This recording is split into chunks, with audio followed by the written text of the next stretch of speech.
पाप और पुण्य की जो कल्पना है वो सिर्फ भारतीयों को मिली हुई, और इसलिए आप लोग एक विशेष रूप के नागरिक हैं जिनके लिए ये उपलब्ध है, ये मिला हुआ है, ये ज्ञान मिला हुआ है कि धर्म छोटी छोटी बातों में भी हम लोग बहुत कुछ जानते, जो ये लोग नहीं जानते, इनको मालूमात नहीं, लेकिन इनकी खोज में गहराई है, हमारे खोज में गहराई कम। हम लोग ये सोचते हैं कि भाई हम तो ये करते ही आए हैं, ऐसा ऐसा तो हमने किया ही है, तो इसमें कौन सी विशेषता। लेकिन इन लोगों ने क्योंकि अंधेरा देखा है, इसलिए प्रकाश का महत्व बहुत जानते हैं। वही बात हमारे अंदर मैं सोचती हूँ कुछ कम है, और इस वजह से हिंदुस्तानी सहयोग में आकर के गहरे उतरना कठिन समझते हैं, गहरे उतर नहीं पाते। आप सबसे मुझे ये कहना है कि सहयोग में एक बार आपका बीज मानो जैसे प्रस्फुटित हुआ, पर इसे एक विशाल पेड़ बनना है। इस विशाल पेड़ के बनने के लिए ध्यान धारणा आदि करना ही है और सहयोग को फैलाना है। आप अगर सहयोग को फैलाएंगे नहीं तो फिर आपका प्रसार नहीं हो सकता, आप बढ़ नहीं सकते, आप अंदर गहरे उतर नहीं सकते। इसलिए सहयोग को फैलाना चाहिए।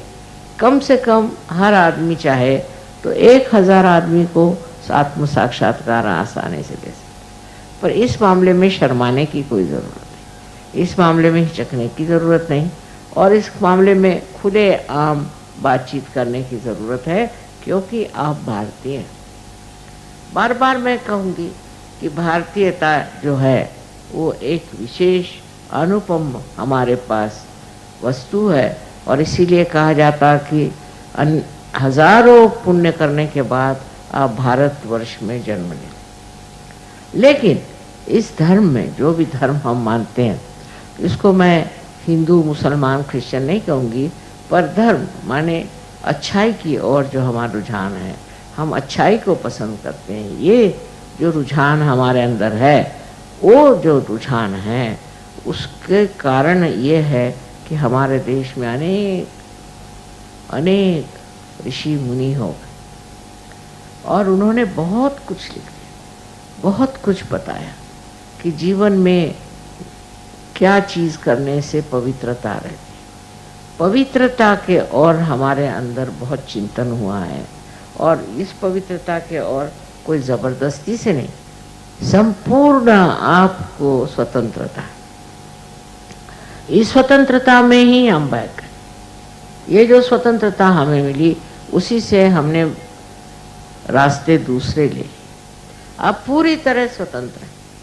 और ये स्वतंत्रता का मतलब होता है स्व का तंत्र, स्व का तंत्र जानना, स्व माने आत्मा, उसका तंत्र जाना, ये स्वतंत्रता है। तो हिंदी भाषा में कहिए, आप संस्कृत में, हर एक शब्द उसका अर्थ है। उसके व्याकरण की विशेषता यह है कि उसके जो कुछ भी वर्ण हैं या दूसरे जैसे क ख ग घ वगैरह होता है, ये सब व्यंजन जिसे कहते हैं, ये सब में अर्थ है, एक एक चीज़ में अर्थ है, निरर्थक कोई चीज़ नहीं। एक एक अक्षर आप ले लीजिए तो उसमें बड़ा भारी व्याकरण भरा हुआ। अब ये सारी बातें बताने का शायद अभी समय न हो, पर मुझे ये कहना है कि ये 5 तत्वों को बताने वाले अपने अंदर 5 तरह के व्यंजन बने हों, और इसीलिए व्यंजन को वो शक्ति कहते हैं। और जब व्यंजन में शक्ति आ जाती है तो वही व्यंजन का अर्थ निकल आता है।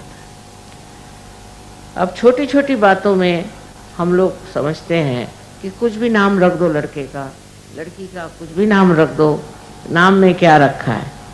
तो ये इतनी गलत बात है कि नाम में क्या रखा है। नाम भी, लड़के का नाम जो है वो भी सोच के रखना चाहिए, क्योंकि एक एक अक्षर में उसमें निहित है, छिपा हुआ है एक बड़ा भारी मर्म, और वो मर्म है कि उसका अर्थ। अर्थ और शब्द दोनों एक साथ रहते हैं, और अर्थ जो है वो शब्द को उसकी सेवा करता है।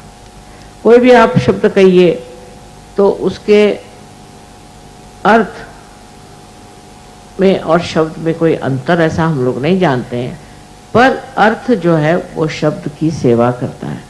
और हर एक चीज का अलग अलग शब्द होता है, हर एक वर्णन में, हर एक चीज में हमारे यहाँ शब्द अलग अलग होते हैं। ये भाषा की विशेषता ही नहीं है, ये भारतीय संस्कृति की विशेषता है। और इसलिए इस संस्कृति से जो लोग उत्पन्न हुए हैं, इस संस्कृति में बढ़े हैं और पढ़ रहे हैं, उनको जानना चाहिए कि हमारी संस्कृति है क्या।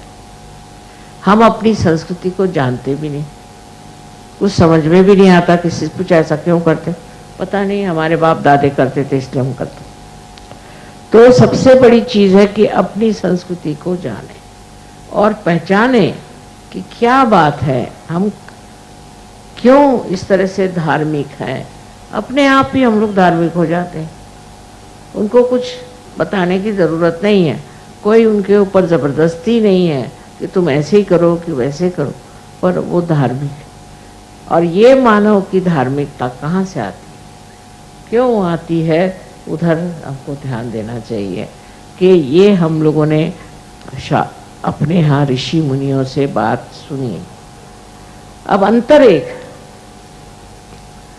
कि जो लोग परदेसी जिनको हम कहते हैं, जो दूसरे देश के रहने वाले, उनकी विचारधारा और हम लोगों की विचारधारा बिल्कुल अलग है।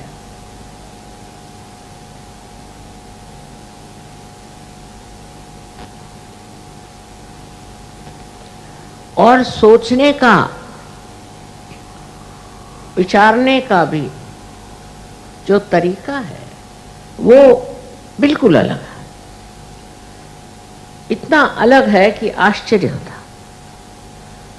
अगर फॉरेन में आप अगर कोई बात कहें, परदेश में आप कोई अगर बात कहें तो उसका पड़ताला लेने लग जाएंगे, उसमें साइंटिस्ट लगा देंगे, उसको देखेंगे ये है या नहीं है। लेकिन उससे वो कहाँ तक पहुँच पाते। अपने देश में तरीका और है, वो ये है कि अगर कोई बात कही गई है तो उसका पड़ताला बनाने की ज़रूरत नहीं, क्योंकि ये ऋषि मुनि जो बड़े पहुँचे हुए लोग थे, उन्होंने कही, उसको स्वीकार्य करना चाहिए। जो जो बात उन्होंने बताई वो स्वीकार्य करना चाहिए, क्योंकि इतने पहुँचे हुए लोगों ने वो बात कही है। किसी ने जो भी बात कही उसको मान लेना चाहिए, क्योंकि उनसे ज़्यादा अक्लमंद हम नहीं। लेकिन परदेश में सब सोचते हैं हम सबसे ज़्यादा अक्लमंद हैं, वैसे अपने आने की। अब इसका पड़ताला नहीं लेना चाहिए, पर कहा गया है कि अगर आपका आत्म साक्षात्कार हो जाए और आप संपूर्ण आत्म साक्षात्कारी हो जाएं, आप में पूर्णता आ जाए, तब आप देख सकते हैं प्रयोग करके कि जो ऋषि मुनियों ने बात कही थी वो सच है या नहीं। अब सहयोग में आप लोग यही करते हैं, हमने एक बात कह दी, आप मान जाते हैं कि माँ ने ये बात कही और उसको आप समझ लेते हैं कि माँ की कही हुई ये बात है, इसमें ज़रूर तथ्य है। उसमें आप ये नहीं सोचते कि माँ ने कहा इसका पड़ताला करो, ये करो, वो करो। फिर आत्म साक्षात्कार के बाद जब आप संपूर्णता में आ जाते, जब आप उस दशा में पहुंच जाते हैं, तब आप खुद ही इसका पड़ताला कर सकते हैं, जैसे हमने कहा है वो बातें हैं या नहीं। इसीलिए अपने यहाँ गुरु का बड़ा भारी स्थान माना जाता है कि गुरु ने जो बात कही उसको कभी भी शंका नहीं करनी चाहिए। पर आजकल के जैसे गुरु निकल आए, वो देखने के बाद में समझ में नहीं आता है कि गुरु के लिए क्या कहा जाए। पर उसकी भी पहचान है, गुरुओं की पहचान है कि किसको असली गुरु मानना चाहिए और किसी को नकली। जो आपको अनुभव दे वही असली गुरु। ये नहीं कि पैसा दे और ये डायमंड निकाल के दे, ये गुरु नहीं हो सकते। ये तो तमाशखोर है, या कहना चाहिए ये अपने दुकानें खोल रखे गुरु वही है जो आपको अनुभव दे, और जब ये अनुभव आप में प्राप्त होता है तो उसको स्वीकार्य करो, स्वीकार्य करके उसमें बढ़ो, उसमें पूर्णता आप लाओ और फिर उसका पड़तालाप देखो। उसके उलट वहां पर प्रदेश में देखा मैंने कि किसी ने अगर कोई बात कही कि ऐसी है तो पहले उसकी सिद्धता दो, पहले उसको साइंटिस्ट को दो। अब वो साइंटिस्ट पार है या नहीं है, उसमें कितनी क्षमता है या नहीं, वो समझ सकता है कि नहीं, इसके लिए वो समर्थ है या नहीं, ये नहीं देखा जाता। किसी ने भी कुछ बात कह दी, उसके पीछे लग गए, फिर उसको दोहरा करके दूसरा आदमी कहेगा कि नहीं नहीं ये नहीं, इसमें ऐसा है, तीसरा आदमी कहेगा कि नहीं नहीं नहीं ये जो है चीज इसमें ये गड़बड़ है, ऐसा है वैसा, क्योंकि उस अभी तक आत्म साक्षात्कारी वो लोग नहीं, और उनमें वो संपूर्णता नहीं है। तो इस तरह का जब तक आप में एक पूरी तरह से जीवंत अनुभव ना आए, जब तक आप उस अनुभव से पूरी तरह से प्लावित न हो, मतलब नरिश न हो, तो आप अधूरे हैं।